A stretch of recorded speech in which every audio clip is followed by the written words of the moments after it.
6 दिन लगते हैं और जब ये काम किया जाता है तब हमारा घर शुद्ध होता है। उसको बोलते हैं छठी। कुछ क्षेत्र में बोलते हैं चोक पाक, कुछ जगह बोलते हैं सोर सूधक।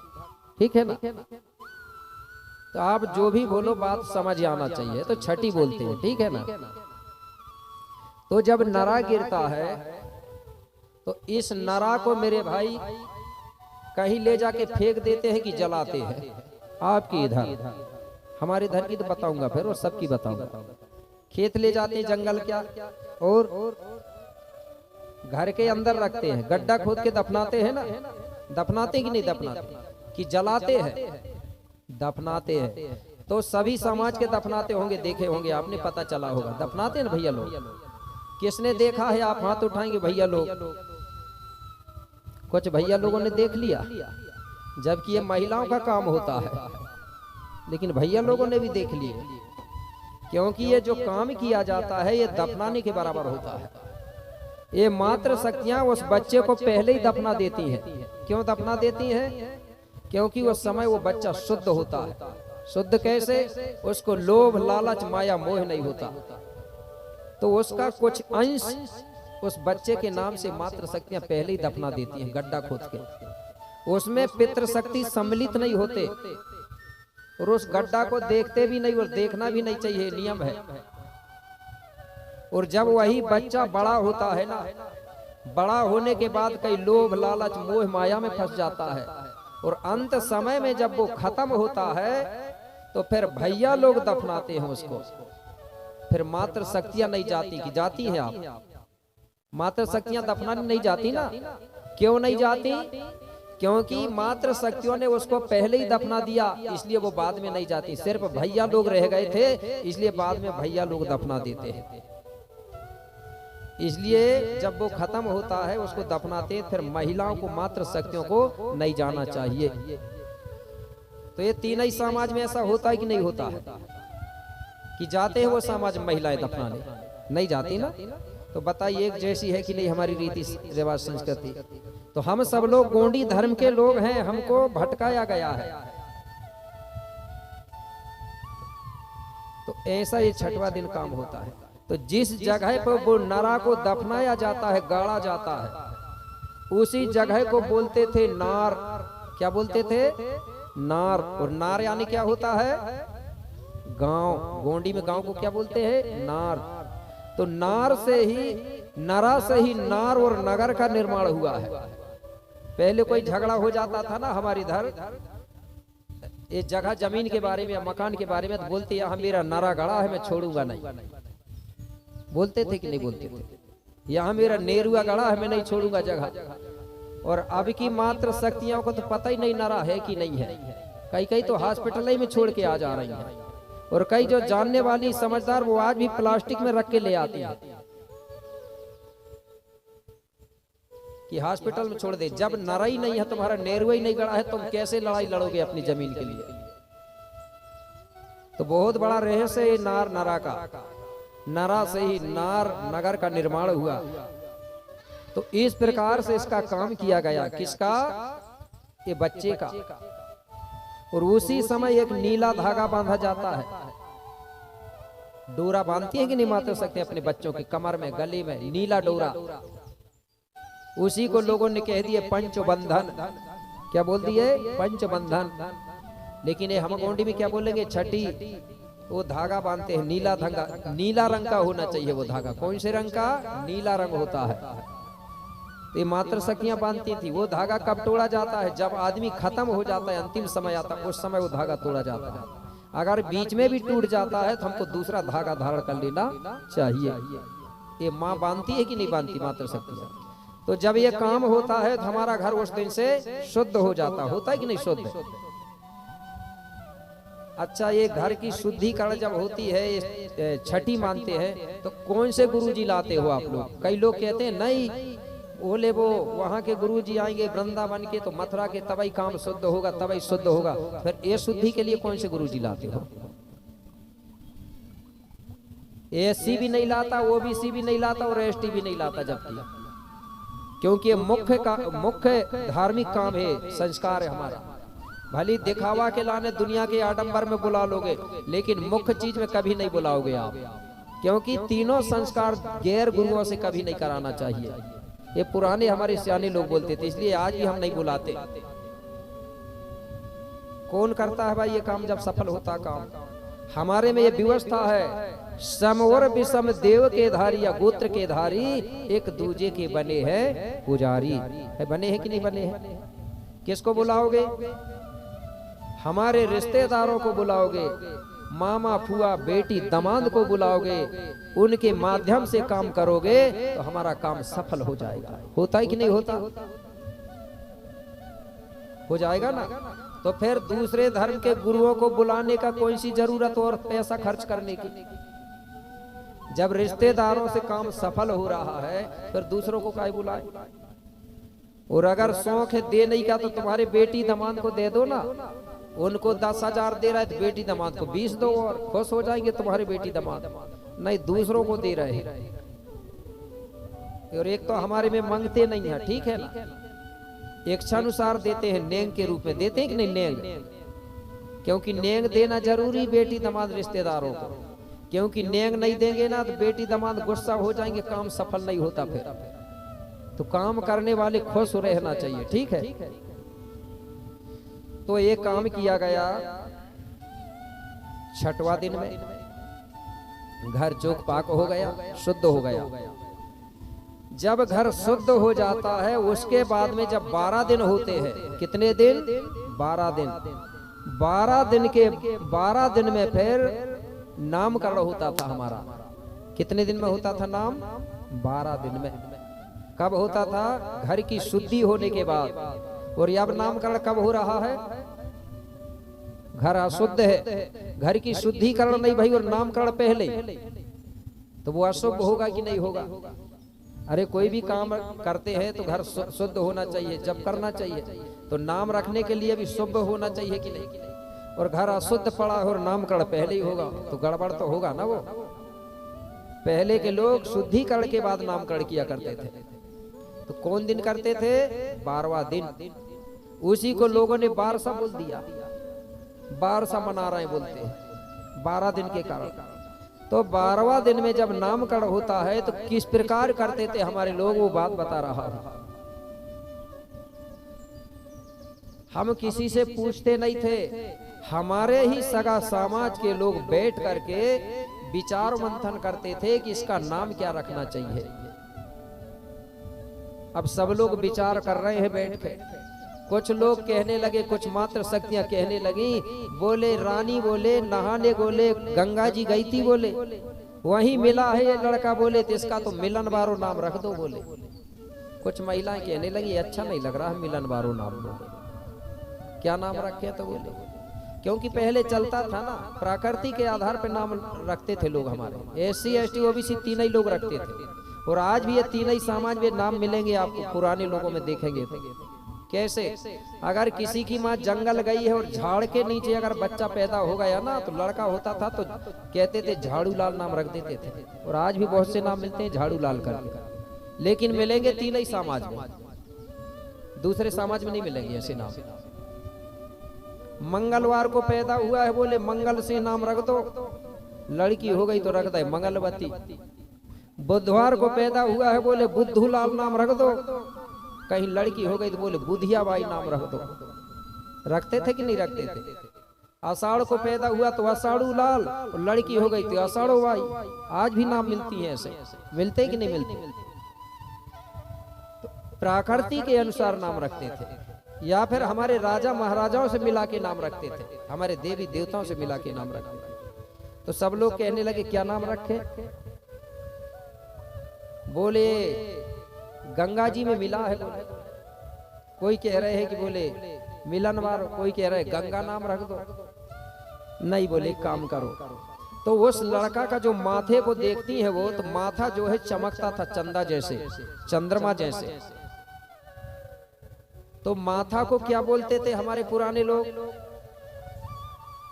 सिर को तल्ला बोलते हैं, ठीक है, गोंडी में तल्ला यानी सिर, लेकिन इतना बस को क्या बोलेंगे?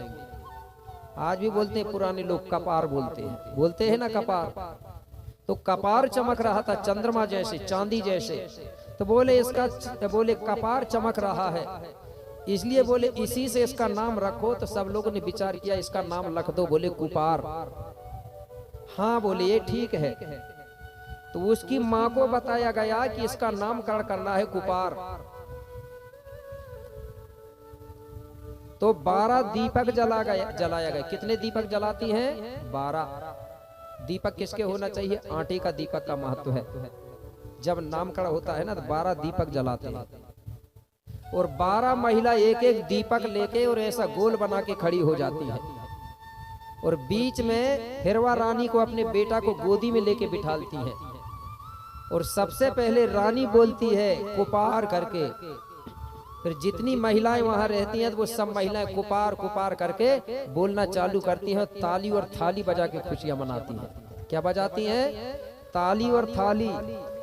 सियानी सियानी दाई है पीतल की थाली ले लेती थी, ऐसा करके लाठी में बजाने लगती थी और नाचने लगती थी। कुछ महिलाएं ताली बजा बजा के नाचने लगती थी। बच्चे के जन्म में और कुछ दिन पहले गोंड लोग कब बजाते थे ताली और थाली?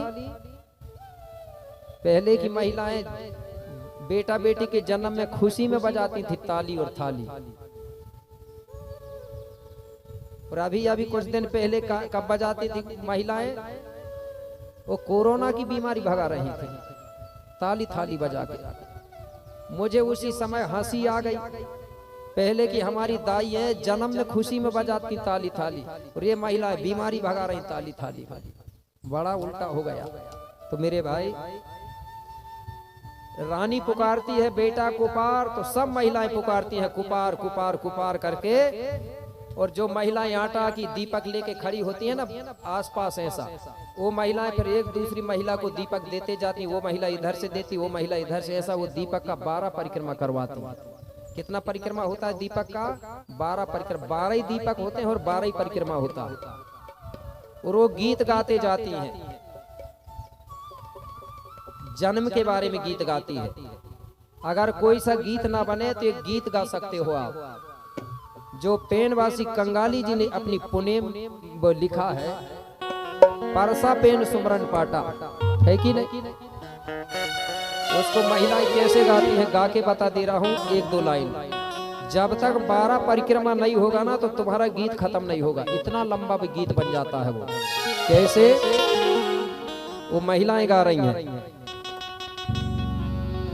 शिव शिव परसा पेनो जय जय जय शिवाना, शिव शिव परसा पेनो जय जय जय शिवाना, अमुटे बाय सेवाते नीवा शिवाना, अमुटे बाय सेवाते नीवा, शिव शिव सजुर पेनो जय जय जय शिवाना, शिव शिव सजुर पेनो जय जय जय शिवाना, अमुटे बाय सेवाते नीवा शिवाना, अमुटे बाय सेवाते नीवा शिवाना, अमुटे बाय सेवाते नीवा शिवाना, अमुटे बाय सेवाते नीवा।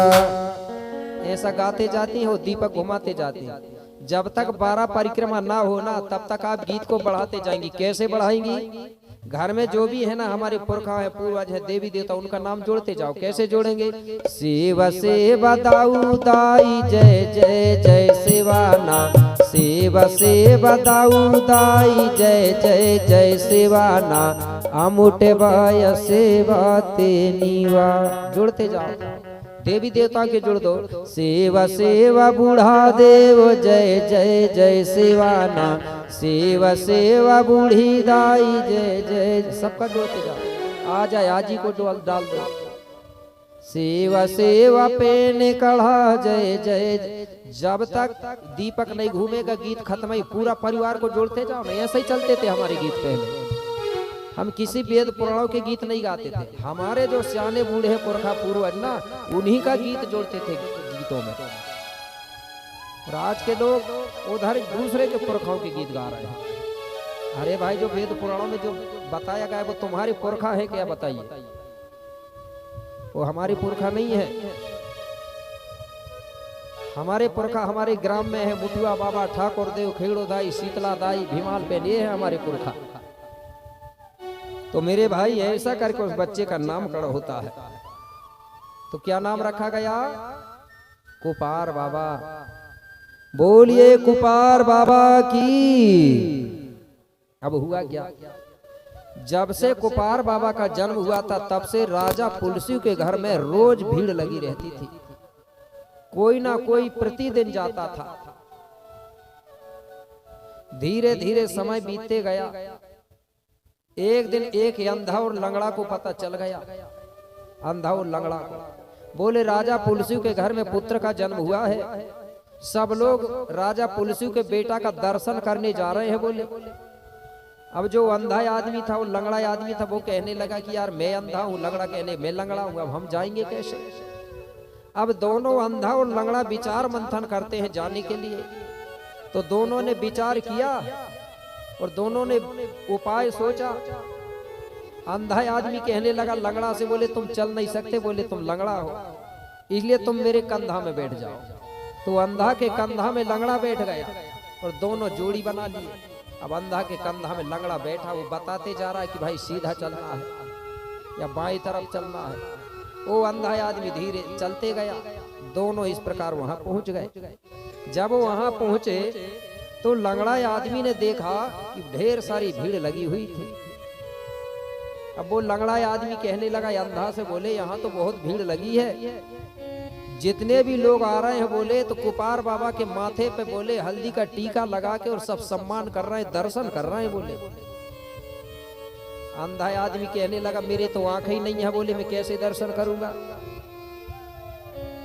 अरे बोले दर्शन नहीं होंगे तो नहीं होंगे, कम से कम टीका तो लगा सकते हो, बोले हल्दी का। और आज भी जब बच्चे का जन्म होता है तो हल्दी का टीका लगाया जाता है। आपके इधर लगाते कि नहीं लगाते? नहीं तो कई जगह कुछ क्षेत्र में मैं गया था तो कुछ लोग कहने गए थे गुरुजी इसका विवाह नहीं हुआ, इसको हल्दी कैसे लगाएंगे माथे में? उस क्षेत्र में जब तक विवाह नहीं होता तो हल्दी नहीं लगाने देते बच्चों को। मैंने बोला नहीं लगा सकते हैं, क्योंकि जब तक जन्म हो, चाहे विवाह हो, चाहे मरण हो, जब तक हल्दी का प्रयोग नहीं करेंगे तीनों संस्कारों में, तब तक ये तीनों संस्कार सफल नहीं होते। हल्दी के बिना नहीं होता काम सफल, ये गोंडों का संस्कार। तो फिर मैंने बोला कि जब माथे में हल्दी नहीं लगाते फिर इसको खाने भी नहीं देते होंगे क्या? नहीं, बोले खा लेता है। फिर मतलब क्या रहा कि ऊपर बचा रहे और अंदर हल्दी। ऐसी ऐसी कई जगह अंधविश्वास में भी फंसे हुए हैं लोग, पता नहीं किसने बता दिया वहां। तो सब टीका लगा रहे हैं। अंधा आदमी कहने लगा ठीक है, बोले दिखाई नहीं दे रहा कोई बात नहीं, लेकिन मैं भी टीका लगा देता हूँ। हुआ क्या, वो अंधा आदमी किनारे गया और हल्दी लिया और कुपार बाबा के माथे में जैसे हाथ को टच किया, कुपार बाबा के माथे से वो करंट मिला कि अंधा के आंखों में ज्योति आ गई और उसको तुरंत दिखाई देने लगा। ज्योति आ गई अंधा के आंखों में, खड़ा होके देखने लगा। अब जो लंगड़ा आदमी था वो सोचने लगा कि आदमी अंधा था, मेरे साथ आया था और इसके आंखों में ज्योति कहां से आई, इसको दिखाई देने लगी। इसका मतलब है बोले ये राजा का बेटा है, बोले इसमें कोई ना कोई जादू है, बोले इस अंधे को जादू हो गई इसलिए इसकी आंखों में ज्योति आ गई। और मैं भी लंगड़ा हूं, बोले चलो बोले मैं भी टीका लगा के देखता हूं, हो सकता है मेरे पे भी जादू हो जाए, मेरे पांव ठीक हो जाए। मेरे भाई उसको विश्वास हुआ लंगड़ा आदमी को, वो भी गया बाबा कुपार के पास, हल्दी लिया, जैसे ही माथे में टच किया हाथ, उसको भी वो करंट मिला, उसके पांव ठीक हो गए, खड़ा होकर चलने लगा। जितने लोग गए थे सब लोगों ने देखा तो अचंभित हो गए, बोले ये हो क्या रहा है कि जो भी बाबा कुपार के माथे पे टीका लगा रहा, जो भी उससे टच हो रहा है उसको बोले जादू हो रहा है। तो पूरे लोगों ने दर्शन किया, जितने लोग भी वहां गए थे मेरे भाई, सारे लोग रोग से मुक्त हो गए। इसलिए कहा गया है क्या, अरे रोगी रोग से मुक्ति भये, महिमा थी बड़ी रे अपार। रोगी रोग से मुक्ति भये महिमा थी बड़ी रे अपार। हरि नर नारी सब बोल रहे थे पुत्र की जय जयकार।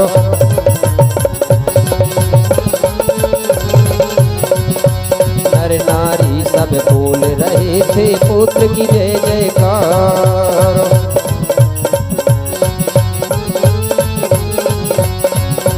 रोगी रोग से मुक्ति भये महिमा थी बड़ी रे अपार।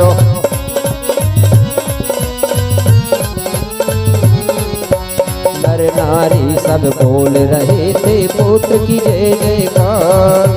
नर नारी सब बोल रहे थे पुत्र की जय जयकार। सगा जन पुत्र की जय जयकार। सब लोग गोपाल बाबा की जय जयकार करने लगे, क्योंकि सब लोग निरोग हो चुके थे। जिसकी जो समस्या थी उसकी सारी समस्या हल हो चुकी थी। तो मेरे भाई ये बात कोई काल्पनिक नहीं है, भली लिखा नहीं लोगों ने, लेकिन आज भी ये इतिहास जीवित है। आज भी SC ST OBC के लोगों ने अपनी पुरानी संस्कृति को जीवित रखा है भारत की। कैसे?